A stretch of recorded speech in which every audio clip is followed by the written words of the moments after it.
Hello, everyone, and welcome back to the Father-Son Packers podcast, your source for Packers news, notes, and analysis. My name is Tommy, and I'm one of your hosts, and I'm joined, as always, by my co-host, my dad, Matt. Dad, how you doing? All right. Back home from a weekend draft 3-day draft watching party. We opened all our presents. Yep. For the draft, and I'm back home out of a boot. Also good. Walking around, limping around. Limping around, yeah. No longer limping around in a boot like I was the last 6 weeks. Yeah, now limping around out of a boot, big steps, baby steps. But yeah, we ate a lot of food, watched a lot of TV, sat on our butts on the couch for a long time. It was a great weekend. A very long time. But like you mentioned with, a lot of new Packers coming in, we are going to start our series today on our deep dives into these players. We're going to start with Matthew Golden today. So going forward, the next 4 or 5 weeks, we're going to be doing deep dives into all of these draft picks, all the way from Matthew Golden all the way to John Williams, and maybe even a few UDFAs if, we feel like we want to throw a couple in there that we think are, more likely to make the team. But like we said, we're going to start with Matthew Golden. We're also going to talk a little bit about the draft class as a whole, what the trends of the draft class meant, whether it signals maybe, some changes going forward in terms of approach to the game, what the coaching staff thinks about other, positions on the roster, et cetera, what it means for the Packers in 2025 and beyond. So we'll be talking about that a little bit as well. And we also have quite a bit of news to discuss. So we're going to touch on that to start as well. Before we get into any of that, though, just wanted to pitch a couple of things, the old spiel. If you like what you hear, follow us on Blue Sky at Father Son Packer. If you like what you hear even more, subscribe on Spotify, Apple, YouTube, or all three. We'd take that as well. Leave a comment, leave a review, tell a friend, subscribe, et cetera. We'd really appreciate it. We love interacting with, other Packers fans, other Packers content creators. Just, let us know, hit us up, et cetera. But Dad, like I mentioned, let's start with some Packers news. There's a lot to talk about here. Let's start off with a new signing for the Packers. Packers signed linebacker Isaiah Simmons. I don't think this is necessarily an earth-shattering, groundbreaking signing. It could be. I guess anything could be. This is a former top 10 pick for the Cardinals, spent 3 years there, then went over to the Giants, has been there the last 2 years. Matt LaFleur said he is going to be playing linebacker for the Packers. There was some question of that because he's been kind of a hybrid linebacker safety guy, or at least he was coming out of Clemson. Ridiculously athletic, 9.99 relative athletic score, 9.99 repeating, of course. Yes. No, he's a freak in nature. I think at the very least is going to be a massive special teams contributor. Matt LaFleur also mentioned he asked Xavier McKinney about him. They were teammates with the Giants previously, and he said he gave him, quote, 2 thumbs up. So, another addition to that linebacker room, I think at the very least a, top level special teamer. It's not for very much money. It's like 1.6 million, I think 1.7 million against the cap. It's pretty much a minimum. He's going to have to, it's not a roster that's like guaranteeing, or it's not a contract rather that's guaranteeing him a roster spot. He's still going to have to make the roster in camp, but I still think, a nice low risk signing. What do you think, Dad? Yeah. And we had talked, both of us, about, well, they might actually draft a linebacker for some depth. And so I like this. I like the signing. I think it's a good, even if he's like just an elite special team player, which he's been doing, maybe the best football of his career so far has been on special teams, but he could fill in as a depth linebacker if they need to. And Gutekunst was saying they maybe didn't have enough linebackers last year, so they've been adding to the room for at the edges to see what they can do to make the depth better. Yeah, they added Christian Welch right before the draft. They added Isaiah Simmons right after the draft. Definitely going to be something where, it's going to be a bit of a, I think, competition for that last 2 roster spots with them 2 and Hopper, probably competing, and also and Dumas Johnson, one of their UDFAs as well. Yeah, competing for that last spot. And, maybe whoever else they end up bringing in during the offseason, roster building, as Brian Gutekunst loves to say, is a 365-day-a-year plan.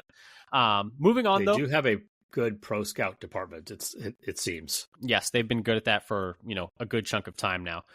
Moving on, though, to some other Packers news. I don't think there's anything else really to say about Simmons there. We do have a couple bits of news on Packers 5th-year options. And so we're batting 500 on those. So the Packers do pick up Devontae Wyatt's 5th-year option. That's going to be a 1-year, $12.9 million fully guaranteed salary for 2026. Obviously, they could work out an extension before that. They've talked about how they want him, in their future plans. So that's something I think he's been pretty good as a Packer. Maybe not quite up to the level of what you'd love from a first-round pick, but still impactful, one of their better interior pass rushers. But then they did decline Quay Walker's fifth-year option. That was kind of expected. They've already said that they want him in their long-term plans as well, and they want to extend him. But the thing with the linebacker, fifth-year options is it kind of takes into account also, the edge rushers who are classified as linebackers. And so it's not really a true off-ball linebacker type salary there. So not surprising they didn't pick that up. But Dad, what were your thoughts on both of these moves? Yeah, if anybody was paying attention, they knew that they weren't going to pick up Walker's fifth-year option. So it's not a surprise. And nobody was like, oh, no, what does this mean? It's like, no, they weren't going to do it because they weren't going to pay him edge rusher money to play off-ball linebacker. Yeah, exactly. And since the NFL has refused to get up to date with position designations, we have to deal with that. Now, since it's like, yeah, they want him on the team, they're just going to sign him to they'll work out a long-term contract like they would under any other circumstances. Or at least they want to. I guess we'll see if they end up working it out. They have said they want to. I mean, so they'll be doing the same process as if he was, as the last year of his contract, which, the fifth-year option just delays that a year. That's all. Yeah, and they got a couple other players they got to work that out with as well. They got to work that out with Tom, which I'm sure we'll talk about all offseason as well. Yeah, exactly. Speaking of contracts, speaking of big contracts, probably the number one news story outside of the draft in Green Bay right now is the, status of corner Jair Alexander. So we do have some updated reports, some conflicting reports. He did participate in some of the virtual stuff, it sounds like last week, but he's not there for the voluntary stuff in person. Well, at least we couldn't capture. No, Matt LaFleur said today okay. He was not there for the voluntary. I hadn't seen that confirmation, just that he had not been captured on camera. Like, maybe he's a vampire. No. So he was not there in person, was there for the virtual stuff. These are voluntary, so he's not required to be there. Although I do think he had like several $100,000 workout bonus. Did he have a bonus? Been there. So he's foregoing that. We've gotten a lot of conflicting reports. Some from Tom Silverstein of Milwaukee Journal-Sentinel, who's saying, it's only a matter of time essentially before he gets traded. They still want to trade him. They're still looking for compensation, et cetera, et cetera. And then we also have gotten reports from Rob Domofsky, who have said, reconciliation is still on the table. Who knows? It really just seems like we're just going to have to play the waiting game, right? We're just like, everything's still on the table, right? Yeah. That's how I feel. It's like, okay, we'll see. Like, give it a month or 2 or 5, who knows? But yeah, so they have a lot of time to, I guess, decide on that. There's no more like contract kickers coming up where it's like if they trade him before said date, like they save money. It's just, we'll see. Yeah, so they get a deal they like or not. I mean, I kind of like having him on the team. Yeah, especially when you're not getting a pick from this year, to add to the roster at this point, with the draft already having gone by. Right. I mean, I think the main reason is whether they're trying to free up money for 2026, where that salary cap is looking kind of rough. Yeah, but there's always ways to work your way around that.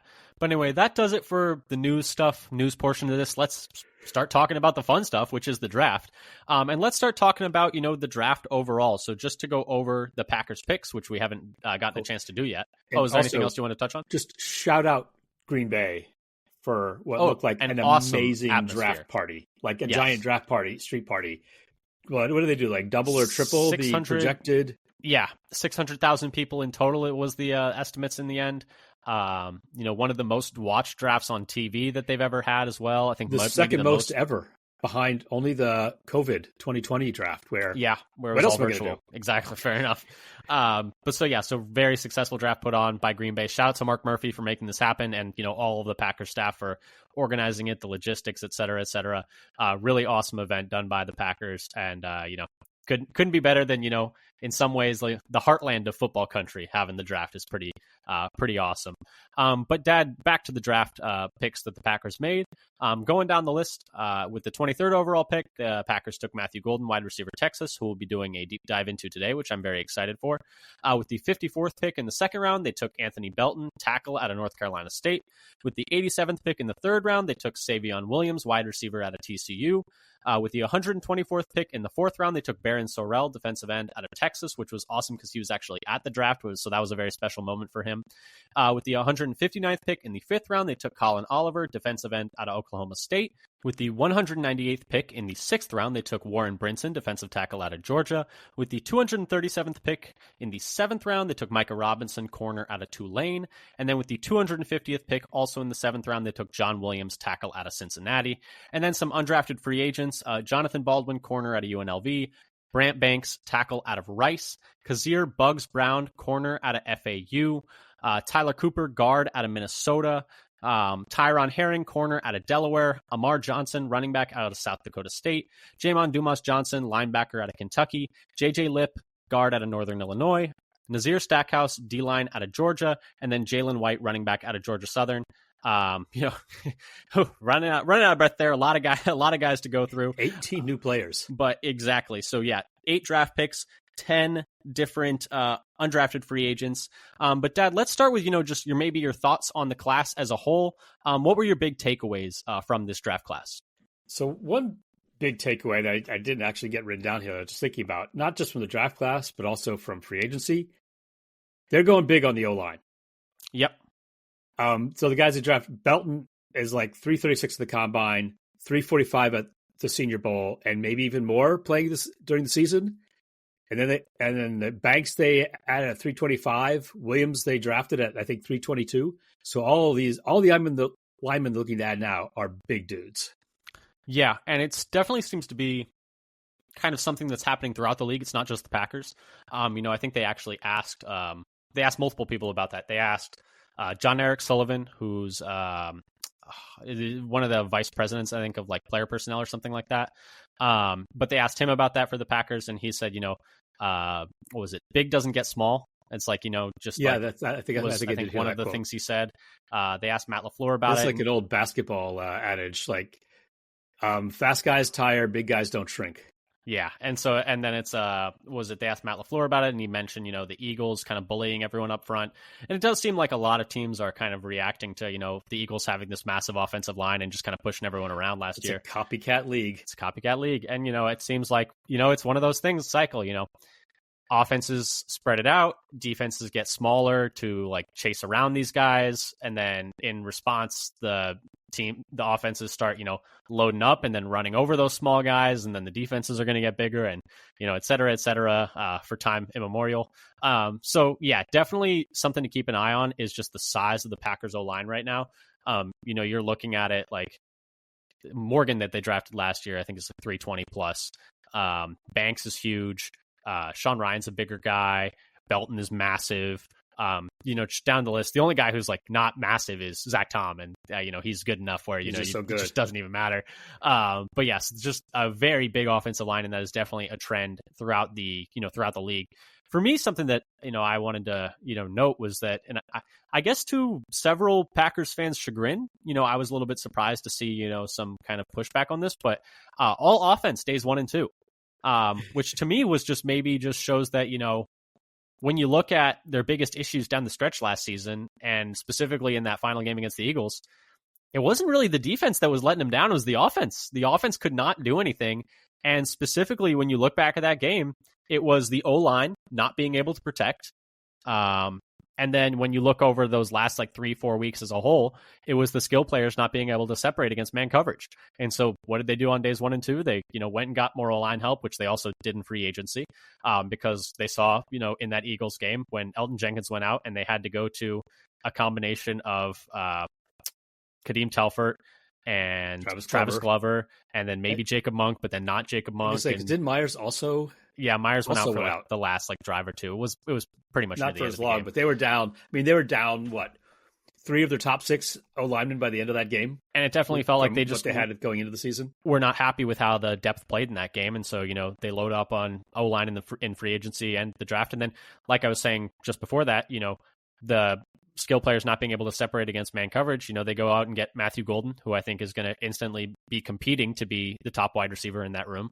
And then Savion Williams, who, height, weight, speed guy. We'll talk about him in a deep dive later. I'm not as high on him as I am like a lot of the rest of these draft picks, but it's going to be interesting to see what he brings to the team. But you add 2 skill players and you add another offensive lineman after adding one in free agency as well. I think it's clear that, maybe they felt that, and obviously a lot of it is, how the board fell, which players came to them. They're not going to reach for needs.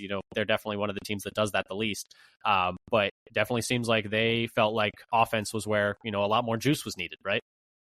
Yeah, and I was a little surprised as well by all offense the first 2 days. Full disclosure, my freezing cold take that aged like milk that they would go all defense in the first 2 days and not get an offensive player until day 3. So that didn't hold up very well. And I agree with you. You were going to say something about like what you think about the corners. They didn't invest. Yeah. There. So they didn't take a corner until round 7, which I know a lot of people were surprised about. A lot of the pundits, a lot of the national people were really pushing. Well, and not just the national people. There were a lot of Packers people as well that felt like they needed to add a corner. But I always felt like, hey, they love Keyshawn Nixon, and he played, regardless of how people feel about him, he played pretty well last year. And I'll raise my hand. I was someone who did not like that contract when they gave it to him.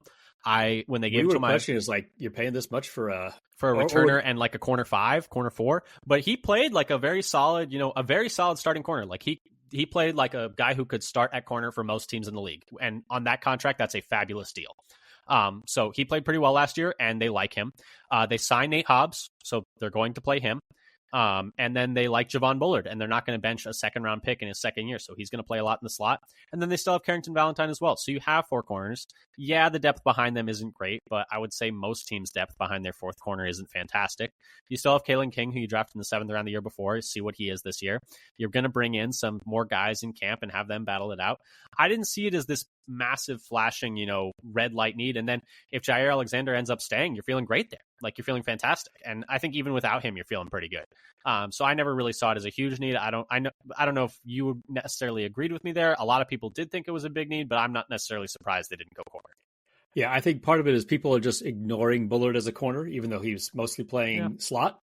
So he's mostly a slot corner. He did play some deep, but he played like slot and a little bit of deep, a little bit of the box.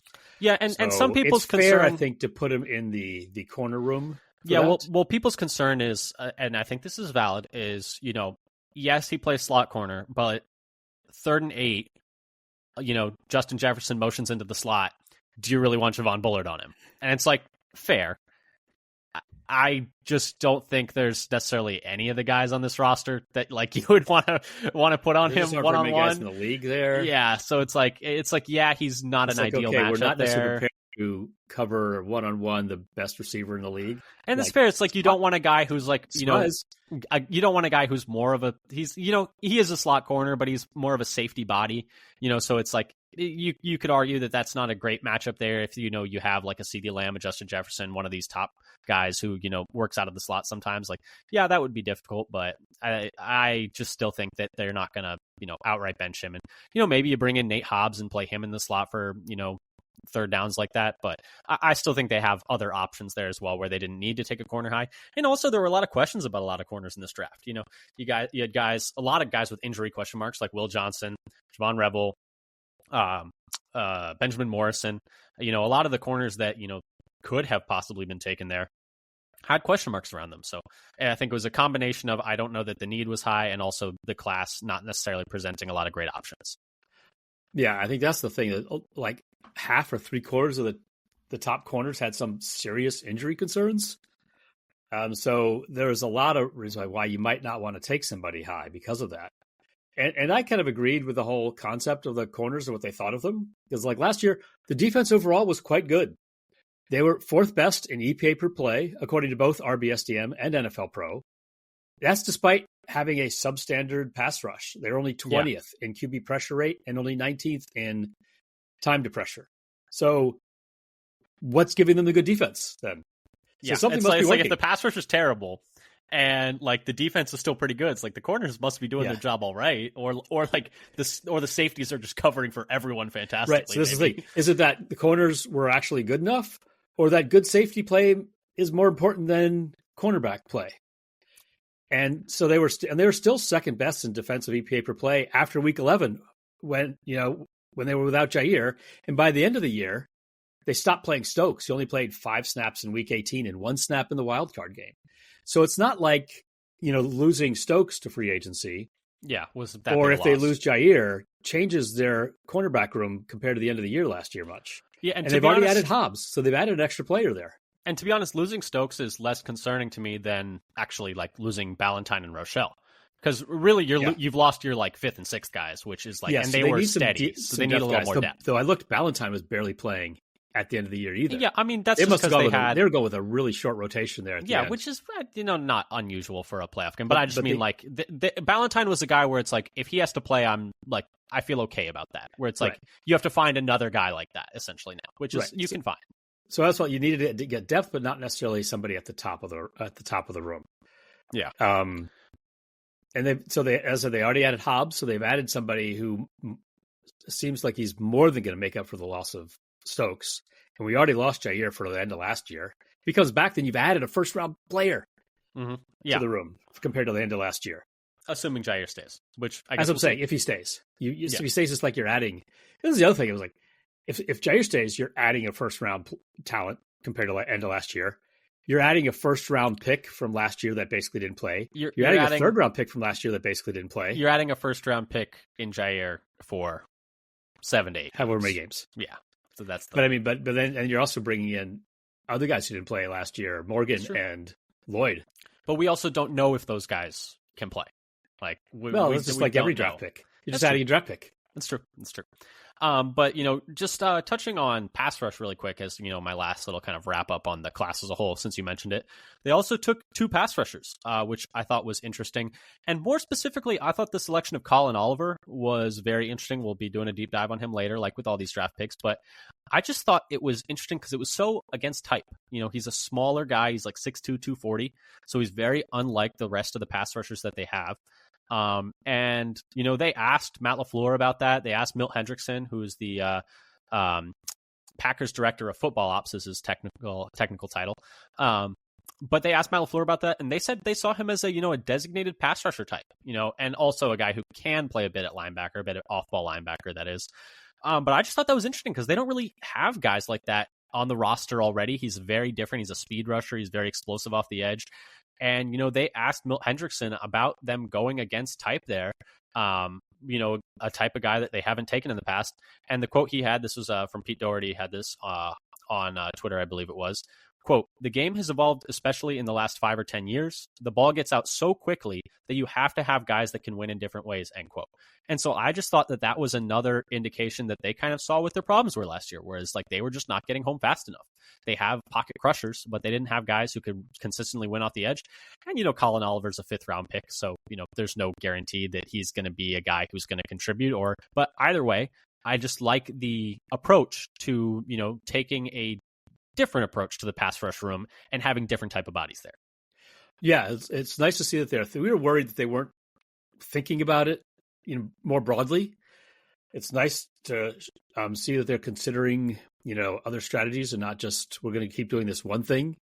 They're actually going to try multiple things to get the pass rush better.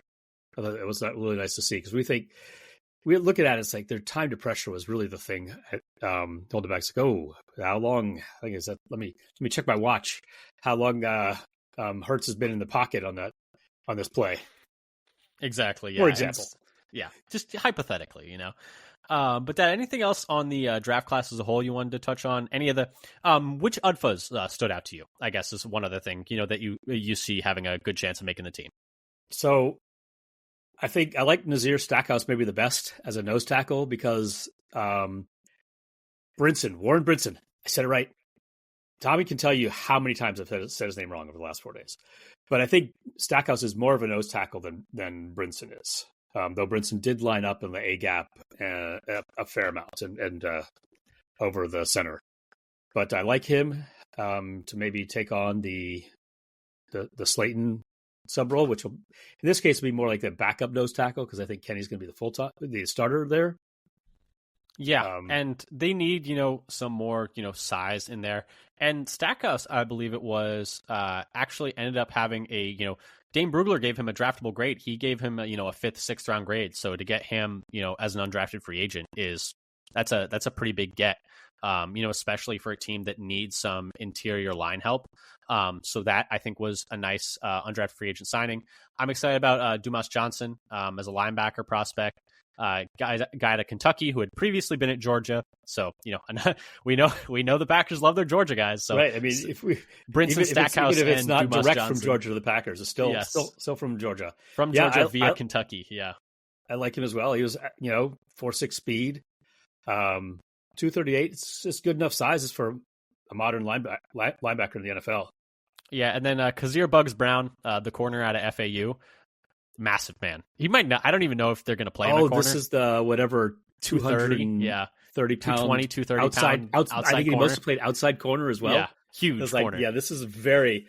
This is like bring the popcorn. I don't know what's going to happen here. Material. Yeah, and with that, body type and player profile, also probably like they view as like primarily a special teamer, I would imagine. So that's something to keep an eye on as well there. But like 230 sprinting down the field, no, you're good. You don't need to change anything. We're gonna have you. Yeah, we're gonna have you on that kickoff unit, buddy. But yeah, so that's something to keep in mind. But anyway, that kind of wraps up our overall thoughts on the draft. So, Dad, without further ado, let's get into this Matthew Golden deep dive. I guess I'll start us off here with just a couple of notes. I just keep seeing the word Matthew all over our docs. It's time for me to talk. It's time for me to talk. It's time for me to talk.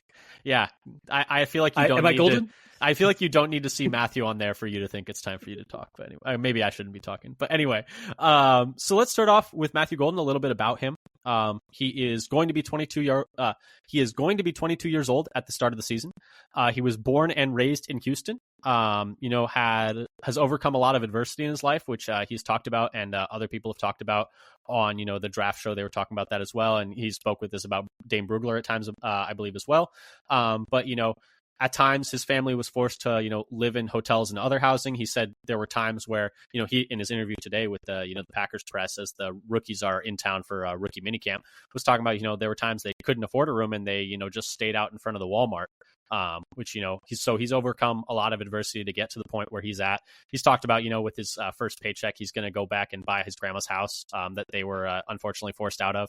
That was one of the sweetest stories of the draft. Like he's going to buy his grandma's house back. Yeah, he played 2 seasons at Houston before playing his final season at Texas, where he really popped on the scene over those last and really the first half of the season. He was just kind of a role player there at Texas. We'll talk about his production a little bit while he was at Texas in a little bit.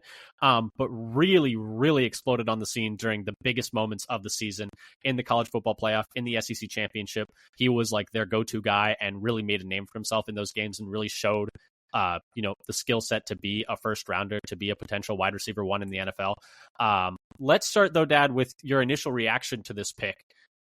What we already did, so just if you want to go check it out, we did a full initial reaction. I didn't even look to see if I'm repeating the same thing. You probably, but you want to probably. But I was just going to say we did a full initial reaction podcast last week for this one. For the other draft picks, this section will be a little bit more robust. But if you want a full initial reaction, to this pick and how excited we were, go check that out from last week. But Dad, just maybe a little summary of how you felt when the pick was made. Yeah. So when I first started looking at him, I looked at other receivers first. I didn't get to him right away, and I didn't expect actually to be that taken with his play, but I was like, I like him more than I was expecting to like him. I was really impressed by his movement skills, and you were telling me initially you were a little bit worried by the fact that he was a bit of a only really popped like over the last like 5-6 games of the season, and you're like, that's a little scary to me. And I was like, I just watch him and I'm really excited by him.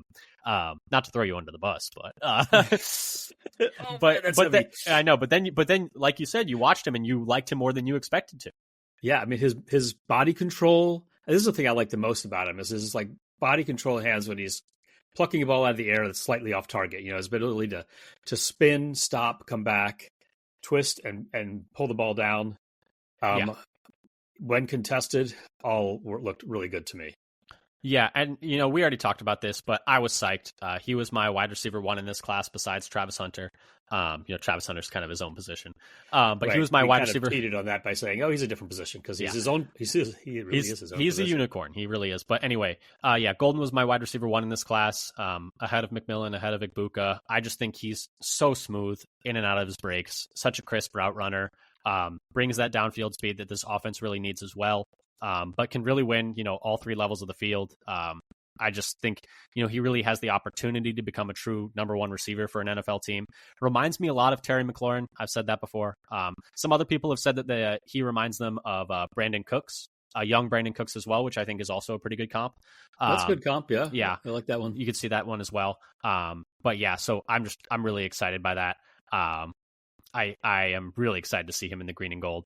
But Dad, let's start off. We mentioned the speed downfield, and that is definitely the standout of his physical profile. But maybe, walk us through, what separates him as an athlete in this class.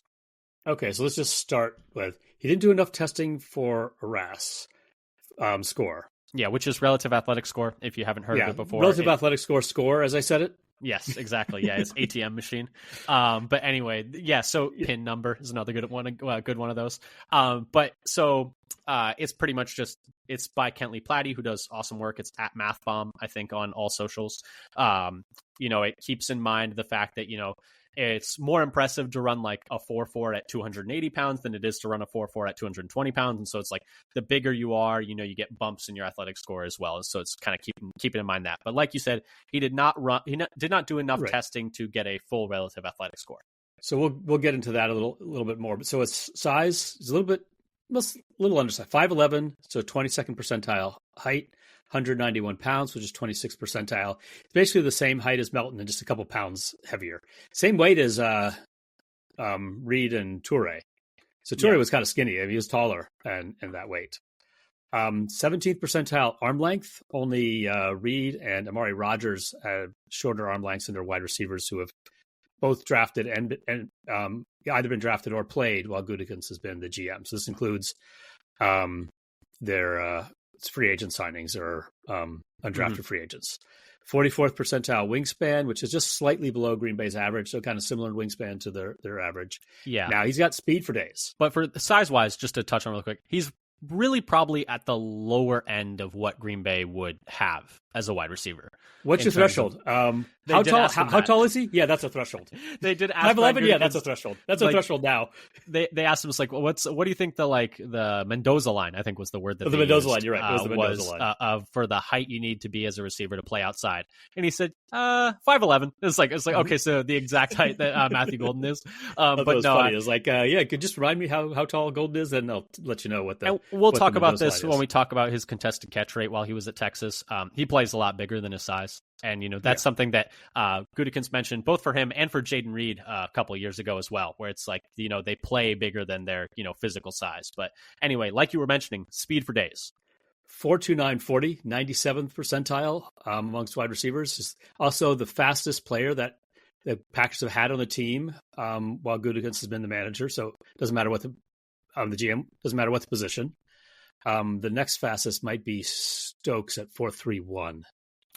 Officially. Yes. So official time. Yeah. His 1.47 10-yard split is 93rd percentile. Only Christian Watson has a faster 10-yard split at 1.45 at, 208 pounds. Yeah. It's kind of bonkers. No, it's just it is kind of crazy to go back and look like, wow, Watson really is a freak athlete. But anyway, continue. So then we were looking a little bit about his RAS card and whether we could make some guesses. And so you did some work to try to estimate we felt like it was fair to try to make a guess on the vert and the broad based on his size and speed. So pretty much what we looked at, because we have his size and we have his speed, but we didn't have his jumps. And so we wanted to, just kind of estimate what we thought his jumps might be so we could get like a estimated relative athletic score. So this is not, conclusive or anything, but essentially we took all players who had been wide receivers over the last, how many years back did we end up going? Did you go 5 years back, maybe? I don't remember how far back you went. Past 5 years, the draft and the combine. And we went all players within 5 pounds of him. So that's 186 to 196 pounds. And did you do height as well? I couldn't remember. Yes, did height as well. And all players within 1 inch of his height as well. So 1 inch in either direction. And then all players who ran within 0.05 seconds in the 40 of him. So players who ran from 4.24 to 4.34.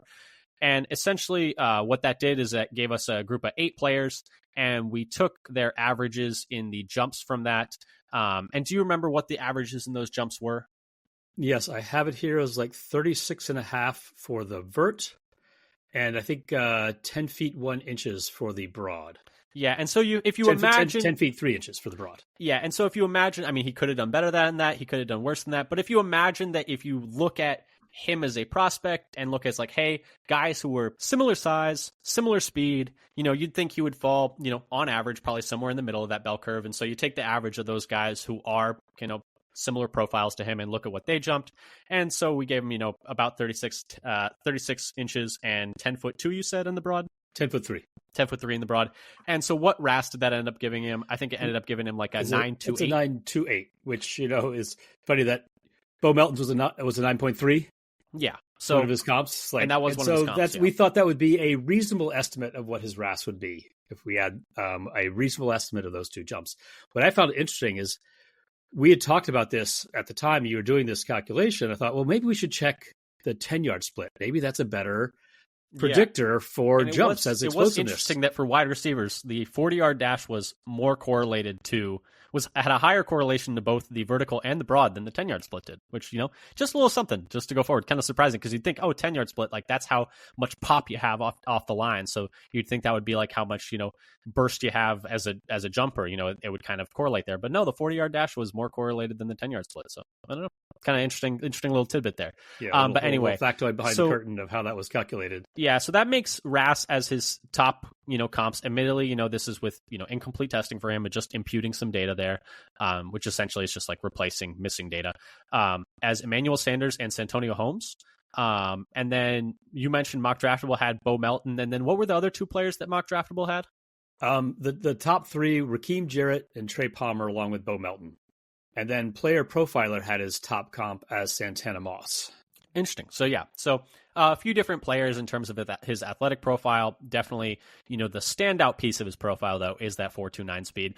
Now, a lot of people have said, and I definitely agree, that he doesn't always play to that 4.29 speed on the field, but he plays plenty fast. So, it's not really anything to, necessarily go on too long about. In terms of other piece of his physical profile is injury history. The main thing there is that he did miss the final 3 games of the 2023 season with turf toe.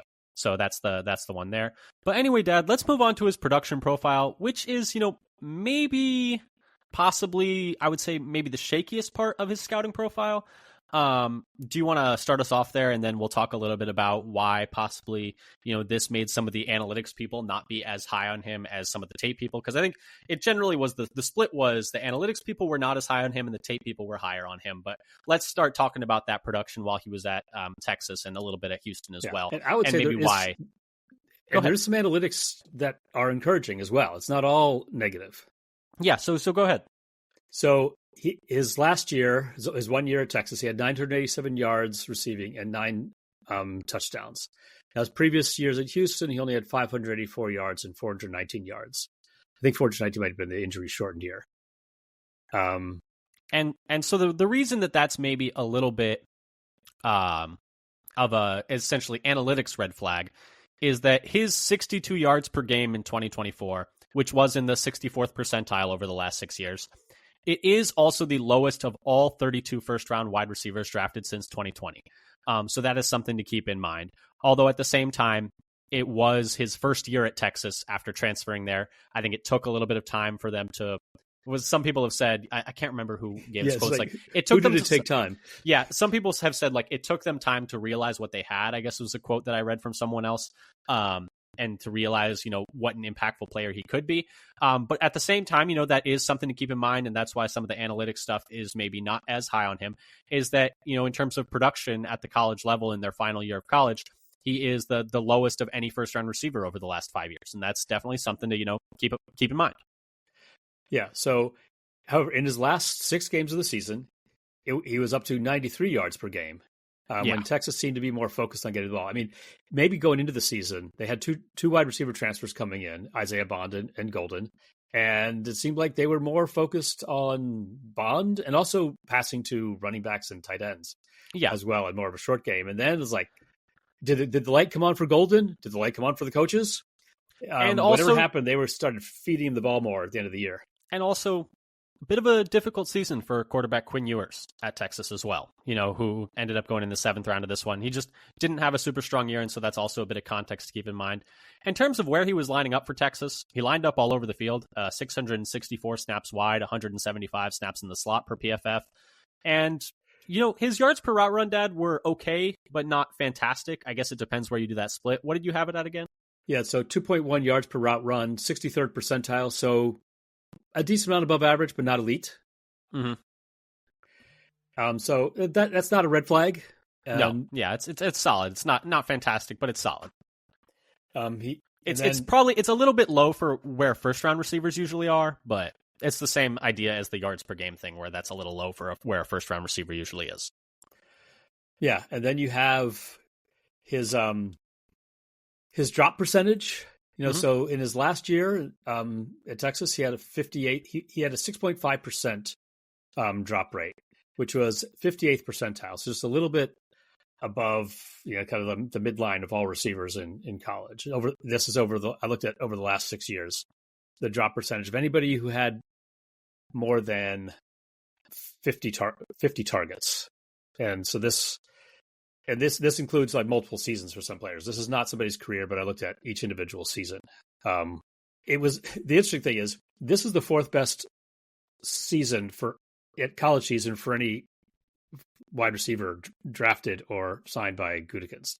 As an aside, like 9 of the 13 draftees and 13 of the 17 total wide receivers who played under him had a drop percentage worse than the national average. So in the red, if you're familiar with the RAS card coloring, and nobody had an elite drop percentage. There were like 13 who were bad, 4 who were a little above average.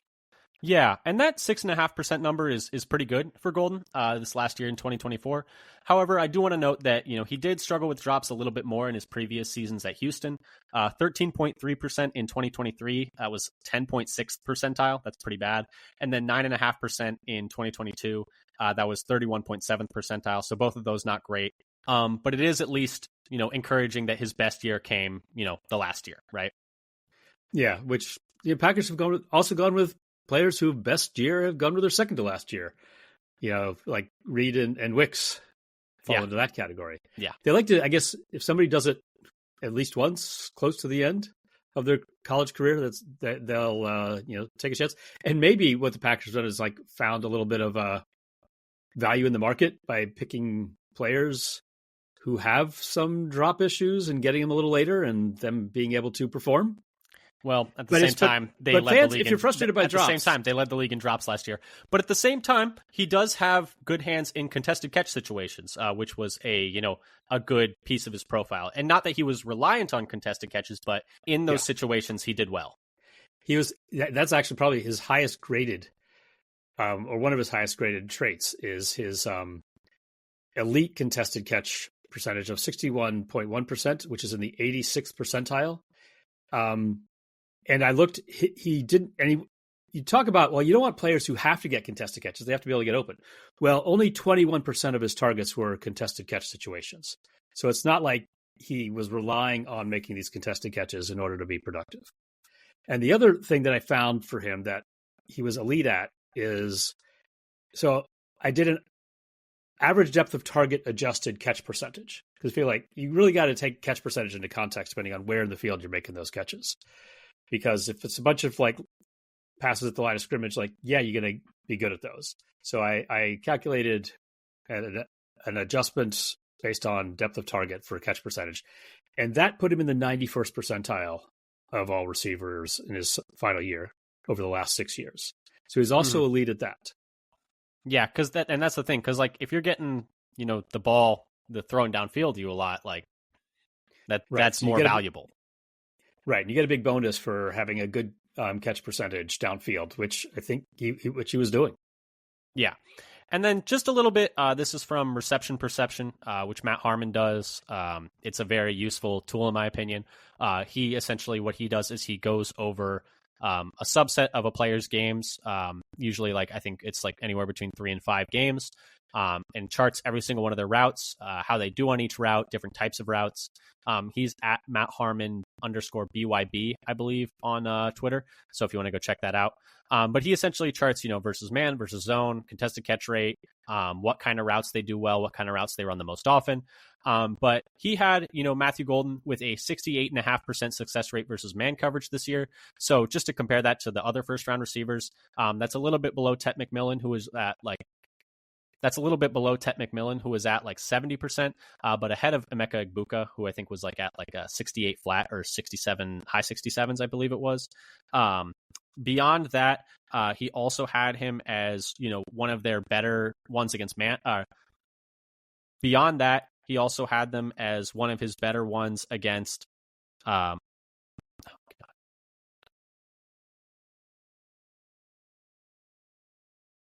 Beyond that, he also had them as one of their better receivers against zone in this draft class, an 82.5% success rate versus zone, and then an 83.3% contested catch rate, in his charting.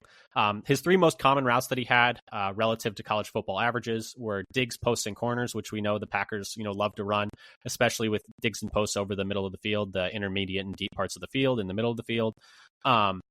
And, overall, in terms of his most successful routes, a lot of the deeper and intermediate routes, he was really good at outs, digs, posts, corners, and 9 routes.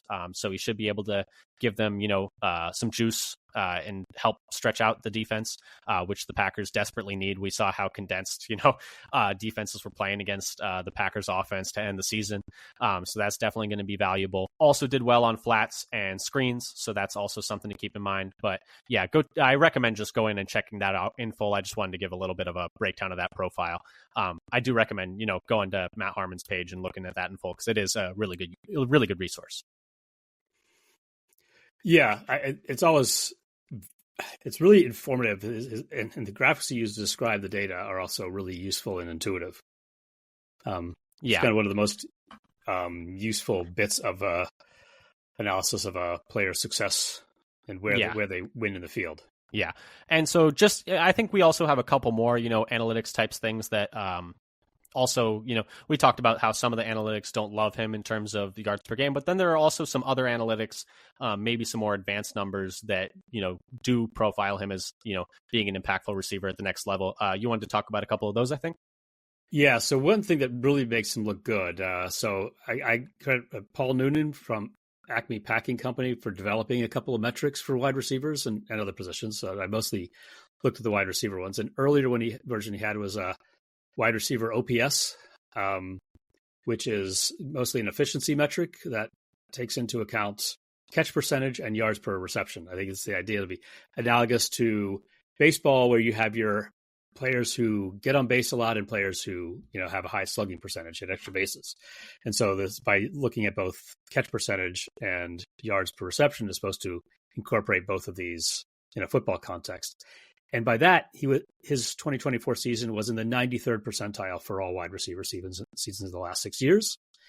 And then a more recent metric, simple yards above average, which he calls SIA, which really seems to capture the top players. If you look at the list, it's all for like CeeDee Lamb, Justin Jefferson, all bunch of top receivers who excelled in the pros after college are at the top of this metric. So this one takes into account both the total productivity as well as efficiency. Mm-hmm. So how much you're producing on the field, as well as how efficient you are with your opportunities.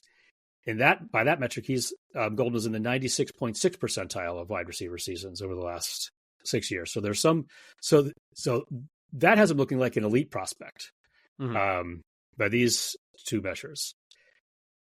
So that's very encouraging. I think if you look at the company he's keeping, for those stats. Yeah, so the whole point is there are some analytics that really like him, some that are a little bit warier on him. The film guys all like him, et cetera, et cetera. He's still also very young, like we mentioned. But should we move on to scout quotes, or is there anything else in the production profile? He had a decent breakout age of 20.1 years old at 61st percentile. His dominator ratings and percentile target shares are not so high, kind of for the reasons we talked about before, where he's not getting that many targets, not getting that many yards, but looking much better if you look at the end of his career in the last half of his last season. Yeah. But that's mostly incorporated by things we talked about before. But now, you want to talk about what the team thinks of him? Well, I'll talk a little bit first about what the film people think about him.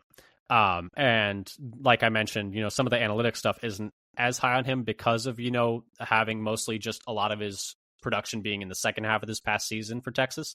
The film community loves him, though. Let's start with Dane Brugler of The Athletic, who had him as his wide receiver 2 and his 15th overall player. Quote, fluid in and out of his breaks, Golden shows a plan as a route runner. I love his ability to break down corners by keeping his eyes, hips, and feet in sync. That coordination also translates to the catch point with his very natural ball skills to track, frame, and finish. Overall, it might bother some teams that he doesn't have better size, but Golden also doesn't have any glaring flaws to his game that would keep him from becoming a productive pro. He can play inside or outside and become the go-to target for an NFL offense, end quote. And then Daniel Jeremiah had him as his wide receiver 1, although I don't think he counted Travis Hunter in that one either.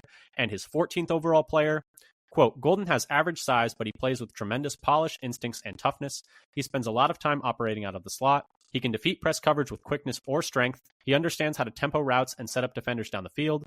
He can change gears when the ball goes up and he tracks it naturally. He does a nice job of staying grounded through the catch when working on crossers. He has the utmost confidence in his ball skills. After the catch, he is very strong/sturdy to pull through tackles, and he can make defenders miss in space. I love his temperament on the field. He plays with an edge. Overall, Golden doesn't have dynamic traits, but he's a natural football player and a quarterback's best friend. He's dependable, end quote. And then Lance Zierlein of NFL.com, quote, Golden works all 3 levels of the field with similar consistency and productivity. His route running needs refinement, but he does a decent job of altering tempo and separating at breakpoints. Golden has the ability to play all 3 receiver spots. He also has the agility and body control to turn near misses into highlight catches. Focus drops still pepper his play, but he's a willing participant in traffic and took command of contested catches with better physicality and catch strength in 2024. Golden's starting level traits and big leap forward as a go-to playmaker have him primed to become a productive catchmaker with the potential to develop into a wide receiver 1 in the future, end quote. So that's what scouts thought about him. Any thoughts on any of those quotes, Dad? I think it all sounds really exciting and kind of matches what I saw in tape, my own eyes, and some of what we see in terms of his ability to get open, have success in different parts of the field, make contested catches, be productive when given the opportunity. I think he's got a chance to be the number 1 wide receiver for the Packers this year.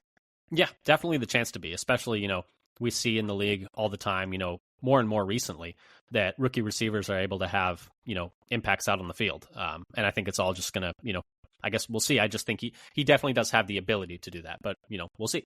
And then in terms of what the Packers thought about him, I think one thing I want to, talk about besides the quotes that I have written down here is at pick number 26, the Atlanta Falcons traded a future first round pick to move up from, I think it was like pick 40 something, up into the first round to select James Pierce. And the reason I want to bring that up is because you have to believe that they called the Packers as well. And Brian Gutekunst mentioned that they had a couple calls for pick 23. And so I think it kind of demonstrates how high the Packers were on Golden. For them to not take a future first, for their pick, because they were that high on Golden, they're pretty high on Golden, right? Because like a future first is a future first. I think they must be, because they said Gutekunst admitted that they had gotten offers, I think, to trade back. My guess is Golden was the last guy left on their board with a first round grade. Yeah, and he mentioned that saw a steep drop off after that. He mentioned there's uncertainty when you like trade down. That was something that I think Brian Gutekunst mentioned. But yeah, I just think that's like a testament to how high they were on Golden. Some quotes though. Brian Gutekunst. Oh, sorry, you want to say something? Oh, you and I were both like, I sure hope they don't trade down. Golden's Please the take guy. Golden. Yeah. When it was coming up, I hope he lasts to him. Hope they pick him. This was like one of the few times like we got to the pick and they picked the guy we were both hoping they would pick. Yeah. Some quotes though from Brian Gutekunst. First quote: obviously, he has elite speed. His ability to stretch the field outside the numbers is really, really important. And when you watch him, we thought he arguably had some of the best hands in the draft, end quote. That was from Matt Schneidman on Twitter. He also described him, as a person as, quote, authentic and genuine, end quote. And then also this quote was from at Hog NFL, I believe it was. Quote, he's wired exactly how we want our guys in the locker room, and I think he's going to fit in very well, end quote. And then Matt LaFleur said he just thinks that they've helped their, the explosiveness they have on the offense a lot. Quote, you can't coach 4-2-9, end quote. And then, quote, not only is he fast, but he's got, I would say, elite hands. He can run through a football, end quote. So, that seems to be what the Packers think he's bringing to the field, to the table. And then also, I think Matt LaFleur was saying about how he talked to Jordan Love, and Jordan Love made a joke about how he's like, I got to loosen up my arm, be able to throw it deep enough for a 4-2-9 guy, something like that. So I thought that was funny too. Yeah, that's funny. I also feel like he's got a lot more potential than he was able to show. You see him not able to just catch the ball in stride all the time because of where it was, having to adjust. And he's adjusting the ball well, or coming back to the ball when it's a little underthrown or he's a guy who is going out there and making plays for his quarterback and making his quarterback right, which I think hasn't happened, often enough for the Packers receiver room. Yeah, so I'm excited. I'm very excited. And so just to wrap things up, Dad, any closing thoughts you wanted to give? I mean, I'm just really excited. Like you mentioned, I think he can be the wide receiver 1 for the Packers this year. Now, I don't think that's necessarily guaranteed to happen. We have to see what happens with the rest of the room as well. I hope they don't just use him as a deep threat. I hope they let him work to all 3 levels, because I think he's a more dynamic receiver than just a deep threat. But obviously he does bring that deep field speed that this offense so desperately needs.